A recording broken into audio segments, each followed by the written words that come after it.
Kirsty for putting this on and organising these things, and thanks to Carly for coming along and speaking to everyone and lending us your expertise in a pretty difficult environment in many respects. So just a couple of introductory words, if I could. Want to acknowledge the traditional owners of the land that I'm on. I'm assuming most people are on the same land, but maybe not. So they are the Wadawurrung, and the Wadawurrung are members of the Kulin Nation, and I want to pay my respects to all elders past and present, but there may be other traditional owners and other lands that people are sitting on, because of course we could be anywhere in the country at the moment, and so I want to pay my respects to elders of all traditional owner groups. So it's a bit of an unusual thing for Give Where You Live to do these sorts of things. Back to work, it's not necessarily something that you would expect us to do, but the reason we're doing this and have set up a series of these events is we feel that one of our roles is to try and continue to connect the community, particularly through a time like this where it's very easy for us not to be connected. And I think that what we've learnt, if out of anything in this pandemic, the one thing I've learned and has become so blatantly apparent to me is that what we all crave as human beings is connection.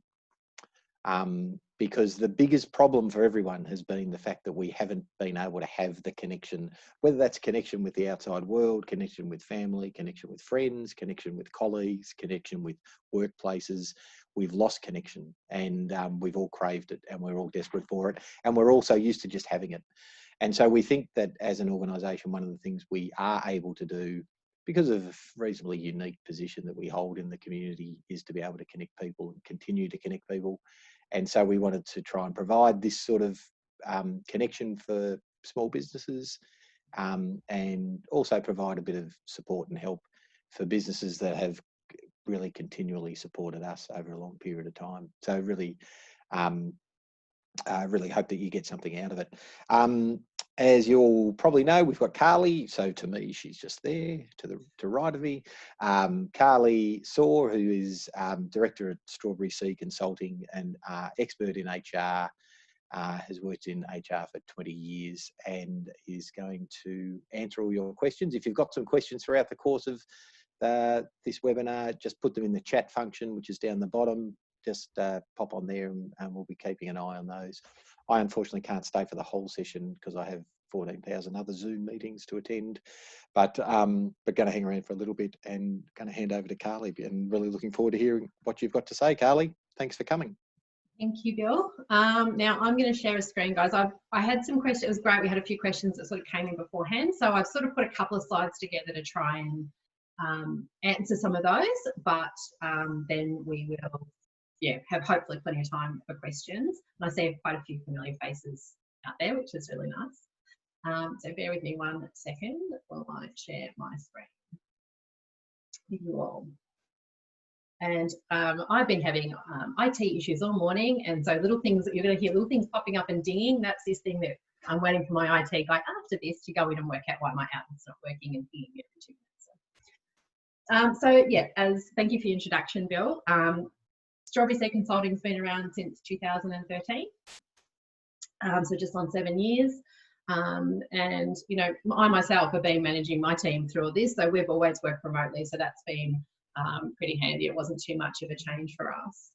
In terms of what we do, we're a boutique HR consulting firm, and so we predominantly work with small business, and we really just see ourselves as another piece of the puzzle in terms of how we support, you know, those people out there supporting you. So most small businesses, and myself included, you know, you might have an accountant or a bookkeeper, a graphic designer or a lawyer, and we're just another, I guess, specialist that can help you with specific advice.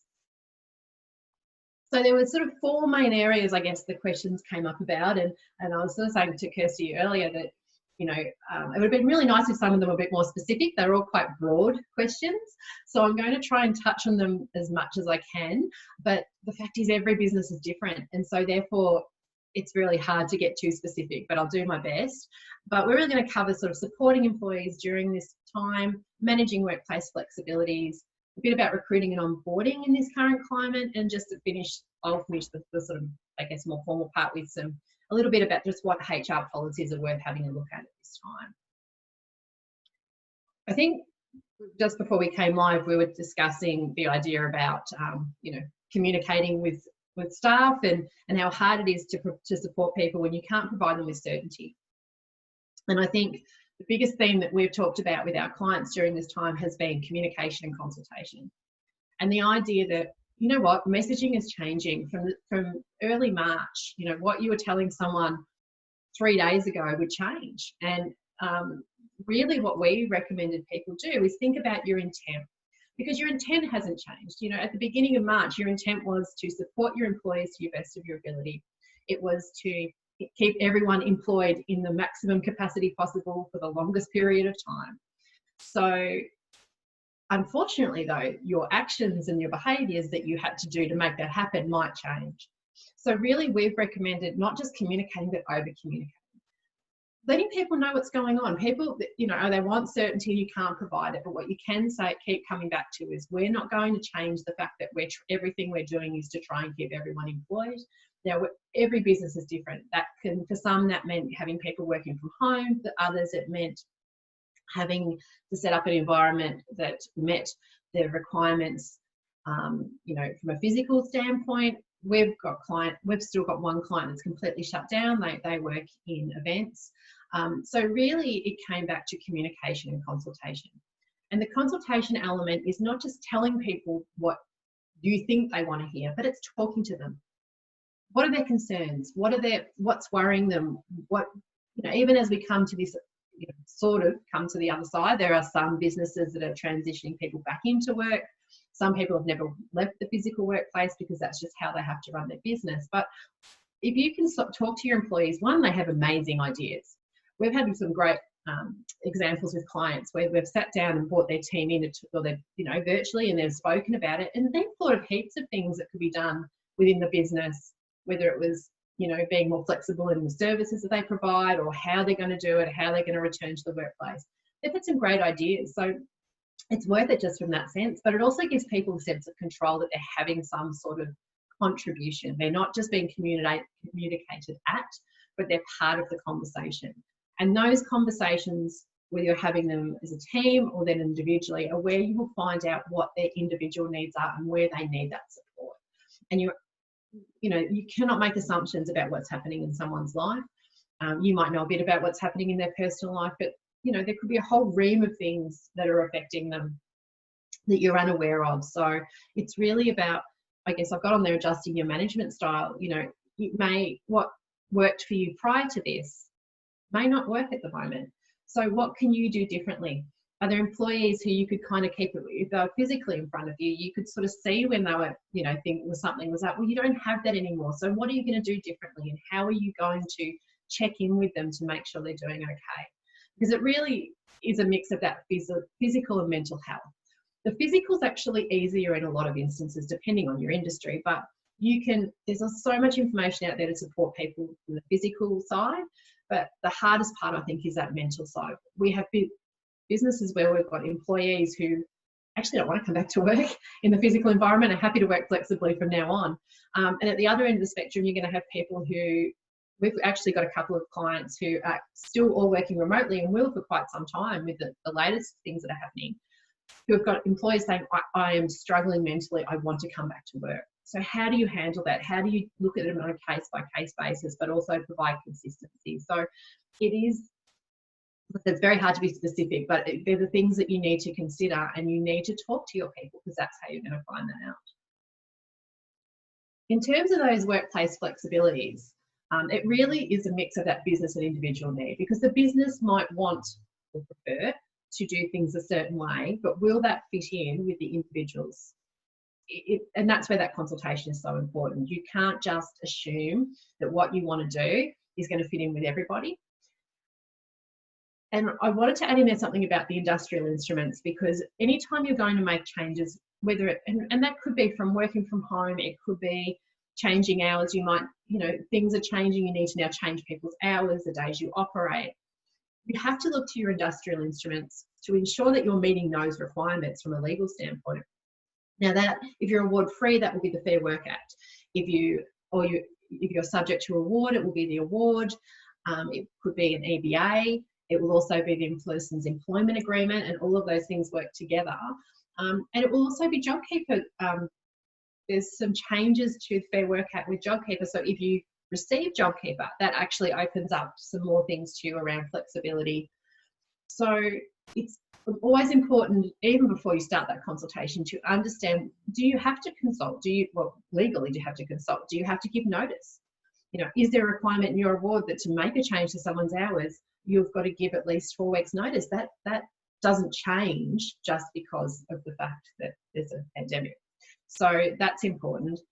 There's also a difference between an agreement and a directive. You know, ideally through consultation, it's better to come and, you know, have employees agree to changes in the workplace rather than come at it and, you know, as a directive, because you're always going to get people on board. It's going to certainly reduce conflict. And yes, there are availabilities, particularly under JobKeeper, to give directives at the moment, but we're finding that the most success is coming from still going through that consultation process and talking to your employees. Now, regardless of whether you come to an agreement or a directive, documentation as a HR person, that is going to be something, and I can see, I'm looking at one of my clients right now, will have heard from us, because whatever the agreement is, to avoid conflict down the track, you do need to document it. You do need to document any changes that you are making to somebody's work. Is it a permit? When's it going to be reviewed? Is it a permanent change? You know, if it's a JobKeeper directive that you're making, then there are different requirements to if it isn't. So it's really something worthwhile making sure that you're clear upon what your the expectations are legally, but also then documenting any agreements that have been made. I've got the penguins from Madagascar there. Anyone with kids who's seen that movie, I include that because it's that smile and nod, boys, smile and nod. Employees will sometimes smile and nod and not be understanding what you're talking to them about. You need to make sure that you go to the effort of making sure when you are making these changes that employees understand what's required of them, what that will mean, and documentation can help take out those ambiguities because everybody's clear. Often we see the issues arise because what you thought you were talking about was different to someone else, and there was ambiguities and it wasn't clear. So that's where documentation can also help. And set some really clear expectations and boundaries. If people are working from home or they're partly coming back in the office, what are the expectations of their role? Have they changed? Are you adjusting them to their ability to do their job? And you should be adjusting them if they can't do their job as normal. What are the boundaries? So, you know, if someone's working from home, do you expect them to be available to take a call between certain times? Or are you happy for them to do the work when it suits them around their family obligations? Have those conversations up front. You know, again, I keep coming back to communication, but it really is one of the most important things. I have a team that works all virtually, and one of the things the reason it works is it works because we are very, very clear on what the expectations are, how we communicate together, when we're going to be available, how we do communicate with each other when we need each other's time, so that we all understand and nobody's confused by it or feeling like, you know, they're being left out of something when it really was just an oversight. So and you need to adjust. You need to adjust as you go along because, to be honest, we're all feeling our way through. If you're a business that's never worked remotely before, for example, or you're a business that's trying to stage people coming back, it may not work as you hoped it would. So be willing to adjust and be willing to go and get feedback from your employees and see what's working and what isn't and make adjustments as you need to. On recruitment and onboarding, honestly, some of the way I think recruitment and onboarding has to be administered has changed a little bit depending on your industry. But what hasn't changed is anytime you're going to recruit someone, you should have a plan. How are we going to engage this person? So how are we going to, you know, find them? What's the process for interview? How many interviews? Who's going to be involved in those interviews? Part of the plan now might be, are they going to be by video? And certainly I've been doing a little bit of interviewing by video, and it is a bit weird. I've just put someone in my business that was, you know, and it was different to doing it in person. But the planning aspect should also go into their onboarding. When they start, if you're all working remotely, what will that look like? How will I get them the equipment they need? technology needs to be in place to ensure we can communicate. And really, it's just, how are they going to do their training? Who's going to be involved in that hasn't changed, but the fact is how it may be delivered might be different. Again, you need clear expectations and boundaries. We've got one client that's been onboarding a number of staff that are all working remotely because they're all working from home. You will, when you're in the office looking at someone all the time, it's easier to set those things by example. So you may need to express a lot more things than you normally would, actually telling them what the expectations and boundaries. This is how it's going to work for you. This will also give them a bit of certainty. And I think the other thing to really want to do is promote a sense of community. How are you going to, you can't have the welcome morning tea, you can't have welcome drinks or all those sort of things. So what will you do? How will you make this person feel part of the team? How will you ensure they're connecting up with others and knowing who to speak to, the things that they normally would maybe find out through an office induction that they're not going to have. So really you should be just planning for the current circumstances. And try and do it before someone starts. Think about what maybe the barriers they might come up against and how you're going to overcome them. And just the last one to touch on, so I can leave time for people to ask questions, is what policies to review? Well, certainly if you've got people working remotely from home, you should have a working from home policy. And it should be very clear about what the occupational health and safety requirements are. Things like, I mean, I've got confidentiality and privacy there as a separate policy, but that should certainly be included in your working from home policy. I mean, we've got clients that work in industries that deal with confidential information, and now they're looking at client confidential information in their home. They might have housemates or a partner. You know, how is that being dealt with? A policy around flexible work.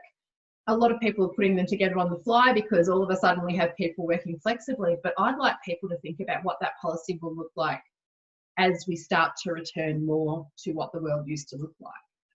There was businesses that, my husband's business being one company he works for, but we don't believe in flexible work. Guess what?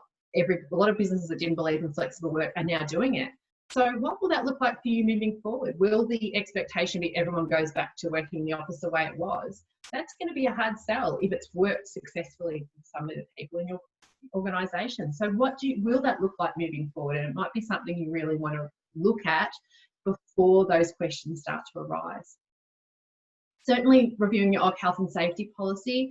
You might want to add some different things in about PPE. I do know a lot of businesses are putting a specific policy in around the current restrictions, but there might be some things you want to add into your ongoing policy that maybe you didn't think of addressing previously, but now should be in there around whether it's through PPE or social distancing and things like that. Behaviour and personal conduct. A lot of people are now also adding some things in about online conduct that maybe wasn't there before.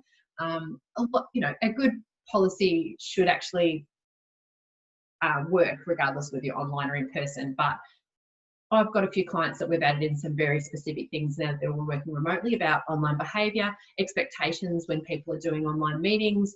You know, someone joked to me the other day, like, people should wear pants. You know, those kind of things. Yeah, and again, what does matter? What doesn't really matter? Like, do you want to have a dress standard, or are you happy for people to be more casual when they're at home? Some organisations like to have that in their policy. And yeah, as I said, if you don't have confidentiality and privacy covered elsewhere, it's something that you really should consider. Now, I wanted to just leave time. So I'm not sure if people have got some questions that they want to ask. Specifically, I'm more than happy to answer those more specific questions for your organisation.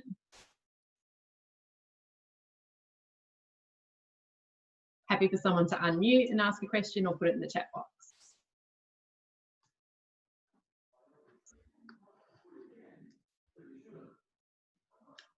No one's got any questions. No one's got any questions. It's an opportunity for some free HR advice. And I don't mind answering something specific. And I think part of when some of the questions came through, I was like, oh, they're how long are a piece of string kind of questions, because it really will depend on your organisation and how you're operating and what sort of industry you're in to answer some of those questions. So that's why I try to leave some time to just answer the more specifics. Ellie, I have one. Lucy from GForce. Just around annual leave, a lot of companies are I guess, going down the path of introducing a 4-in-1, so 4 days work, 1 day annual leave, to get staff's annual leave balance down, also cost savings, those sort of things. Do you have a view on that as far as enforcing that, or, because it is obviously hard for staff to take annual leave when you can't go anywhere, so to speak. But just wondered if your thoughts on it, that's all. Rather, I guess there's two sides to it. Yeah, there's two sides to it. There's one that, yes, it certainly has. It was introduced as a clause in a lot of awards that a lot of awards had that if you wanted to direct people to take leave, you had to have at least an 8-week balance.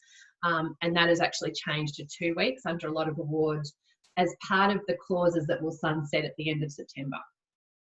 So there's been these additional clauses and schedules that have been added to the awards, but they will sunset on a particular day. So the first question there is like, well, what is it? Is what they're doing actually going to work? If you receive JobKeeper, you can come to an agreement with staff to take leave up down to a 2-week balance. And so again, that's something you can do. And there was an interesting case. There was actually a case that went to Fair Work on that, where someone said, no, I don't want to do that, because they can. But this was one of the first cases I've ever heard where it was actually based on the employee, was what the employee was doing reasonable, not the employer, because the JobKeeper directive, is it reasonable for the employee to say no?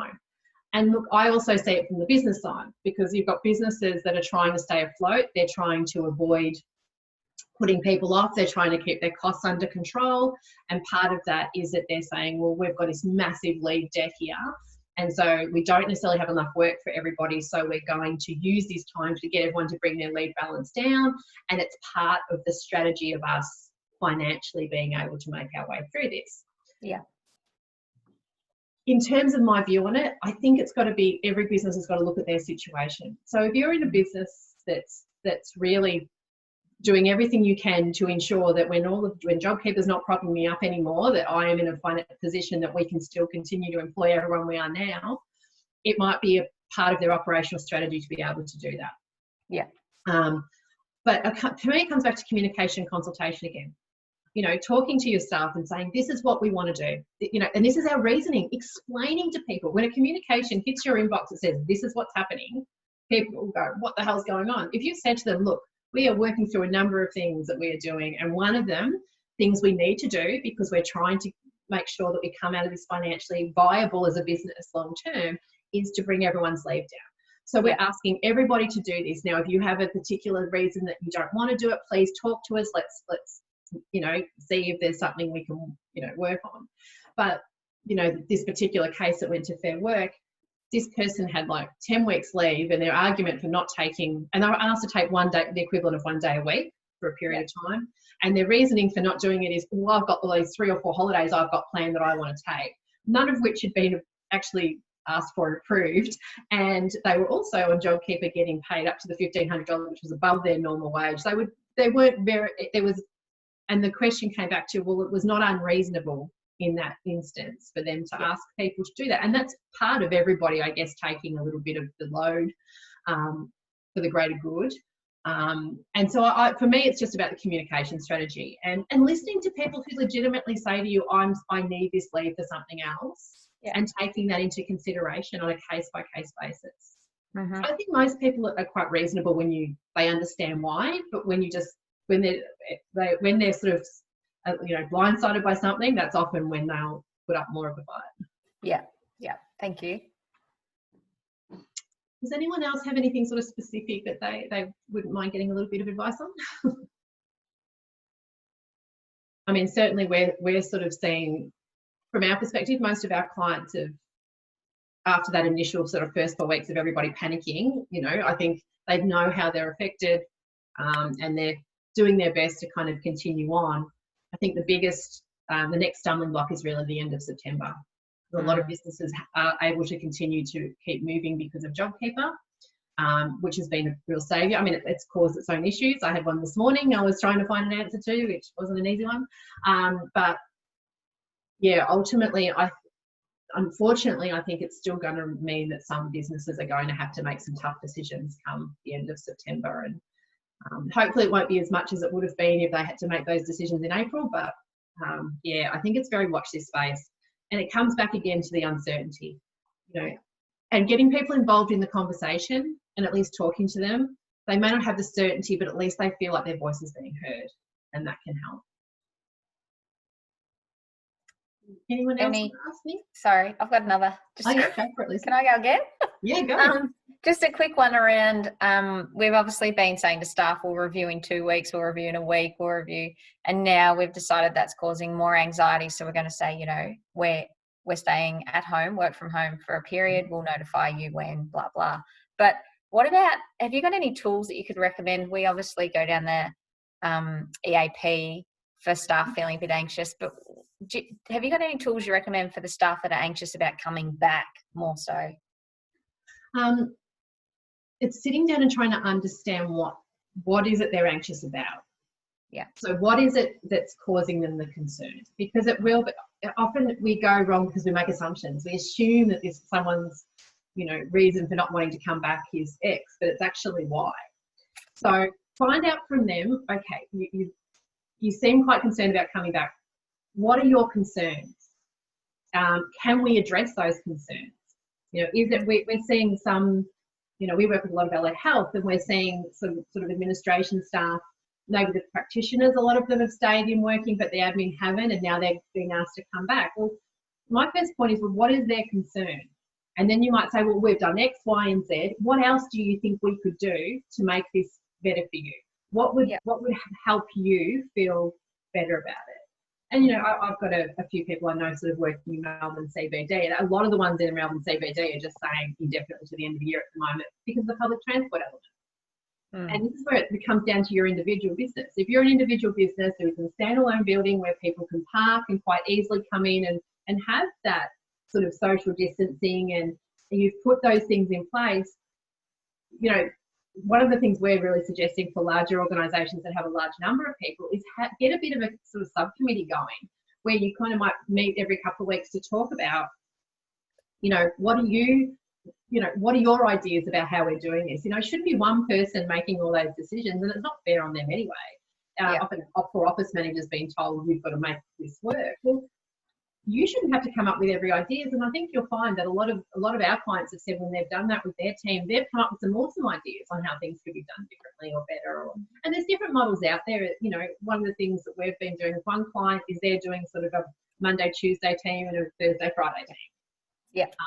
But again, this idea of should, like you'll see a lot of things out there going, here's a plan, you can buy our plan or download our plan. It should not be a plan that is off the shelf. It should be, this is our business. What are the things that concern our staff? What, both physically and from, you know, emotionally, and how are we going to address them? Yeah. It should be very bespoke to what is important to both you as a business, but also to your staff. Yeah, thank you. Don't spend a lot of time worrying, because often if you don't talk to them, you spend a lot of time worrying about stuff they don't care about. Yeah. Yep. Does anyone else have any other questions I want to ask? You guys are quiet lot. Last time I did one of these, I got bombarded with JobKeeper questions. Carly, thank you. I've got one that's maybe a little bit sort of off topic a little bit, but I'm actually interested to know how can you support building stronger staff relationships in this context? You know, relationships are hard, even necessarily when you're face to face, but even more challenging when you don't have necessarily the human contact involved in that. So just anything on that. Well, I mean, I guess I can speak to my experience because my team we actually only physically moved into an office May last year. And my team don't have to come into the office ever. It's not, you know, if they want to come in, come in. If you don't, you don't. We've always operated like that. And we've spent a lot of time talking to clients who have just not set up for it. And I guess part of the thing is we're set up for it and we've learned.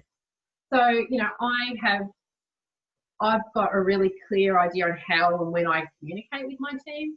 I actually just had I have like a monthly one-to-one where it's a little bit about work, but it's as much as anything about actually talking to them about where they're at and how they're coping and what things are going on for them. And particularly during this time, I picked up some by video, but I also would just pick up the phone, you know, a bit and just say, hey, how's it going today? Like, just there's the management side of it and the more formal side, but to me, it's the how do you check in and how do you check in on each other? You know, I encourage my team to check in on each other, and we have a really open and honest.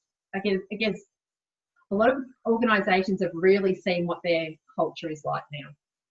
This is really showing their culture, because if you have a good, open and honest culture where people are really comfortable and they'll talk to each other, this has been a lot easier than those that had that what's in it for me culture.